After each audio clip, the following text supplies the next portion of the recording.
1685. And then we go over this side and we come to somebody named Buckthorn. This is Transylvania. This is anyway, and this is, you can see he's a proud man, he's a prince who managed to get religious freedom for his people. Now this is Hungary-Romanian border, and this all became under the domination of the Turks later on. And at that time, and maybe they seem still to be, the Turks didn't really care about religion. They weren't trying to spread the Muslim state or anything. As long as you paid your taxes, you could worship any way you want. So often some of those Huguenots and so on, people found themselves out there. There's little pockets of French-speaking Protestants distributed in strange places, probably dying out. But I know of several, just because I've read about them in areas like the Ukraine, for example. Next man over is Oliver Cromwell. Probably some of you went to school when you still had to learn English history. And so he is known probably more to us as a famous old soldier who caused a lot of problems in the northern British Isles and Ireland. But he's there because he was active in a separatist Puritan movement within the English church.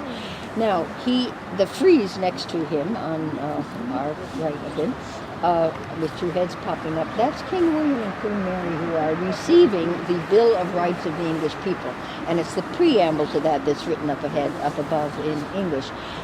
The English, as we probably all forgot in school, but they don't really have a constitution.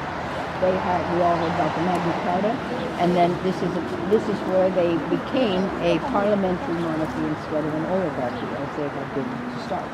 So this is when they got quite a level of individual freedom, way ahead of much of the rest of the world, which is not recognized. People think of England's been a monarchy forever, and so probably they've been, they've been beaten about the head and shoulders. But no, they've had Voltaire went to England. He loved the freedom of England because he didn't have that in France. Next is Roger Root.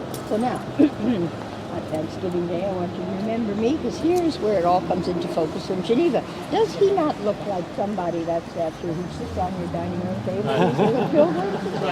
Candle? Anyway, there he is.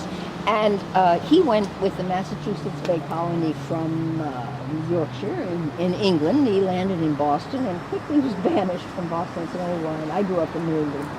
And everybody, you'd be banished from Boston, you speak like that. Anyway, he was too liberal for them. And he went to Providence, Rhode Island, which everyone says that he founded Providence, Rhode Island, but he went there because he wasn't welcome in Boston. And he continued moving and finished up in Tennessee, founded the Baptist Church. And he's my other favorite person here, because the reason he was banished from all these places is because he was too liberal. Now, I read a bit about him, and he felt women should be veiled. They should not even be seen or heard, and all kinds of, seemed to me, very conservative things.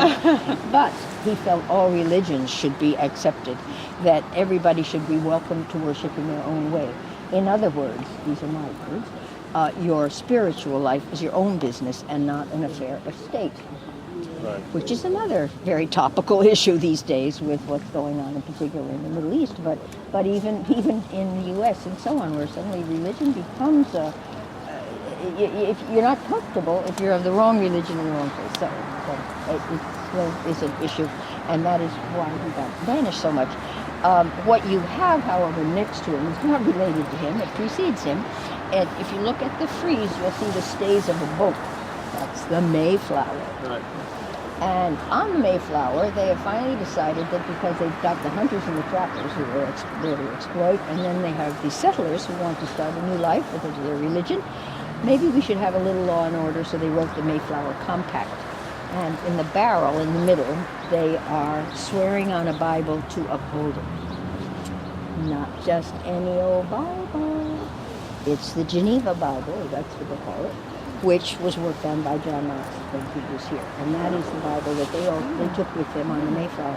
And if any of you ever make your way to New England and go visit the Plymouth Plantation, has anyone ever done that? Mm-hmm. You have! Yes, that's great.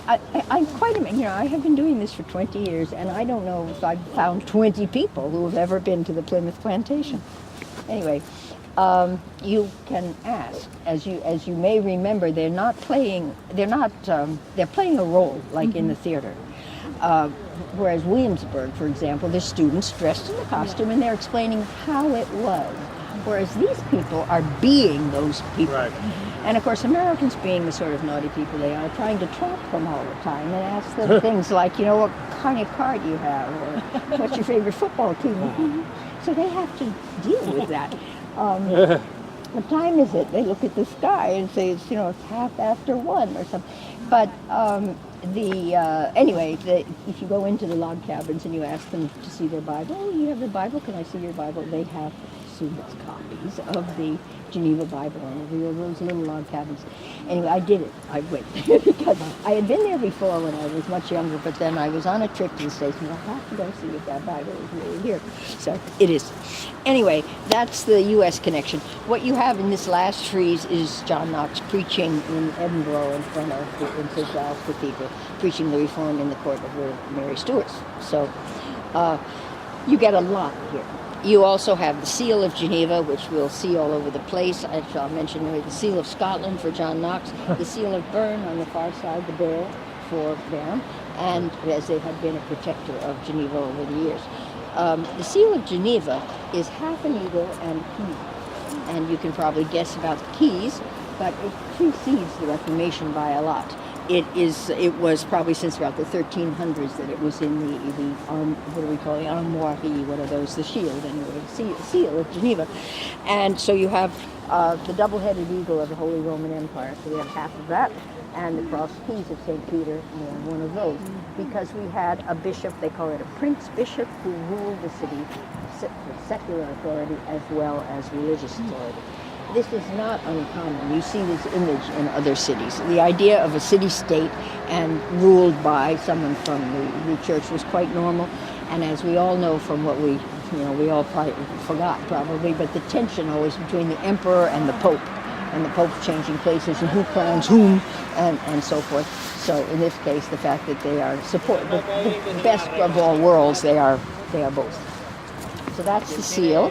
And the final is, this is just for anecdote, I was standing here doing this with my back to the wall with teenagers once, and finally one of these brave, cheeky kids says to me, why are there bras on the monument? I thought, and it used to be, you see there's a lot of barbed wire and stuff up here. If you want media attention or just to be really naughty, you mess up this monument. And I have seen it with toilet paper draped around it. Once a bidet on Calvin's head. Paint, graffiti, various things. He has actually right there his second hit because it had so much damage. And so on. But anyway, I turned around expecting literally to see pieces of underwear. No. Post tenebras lux is the motto of Geneva, which means, of course, after the light, or out of the darkness comes the light. Yes, out of darkness comes the light. Reformation. So, but here we are. Should we go up to the bench and the leaving that comment aside? Go to the bench and the. So we're going along on foot? Yes, we are. Oh, okay. Because once you had talked about. Okay. Yes, busing it.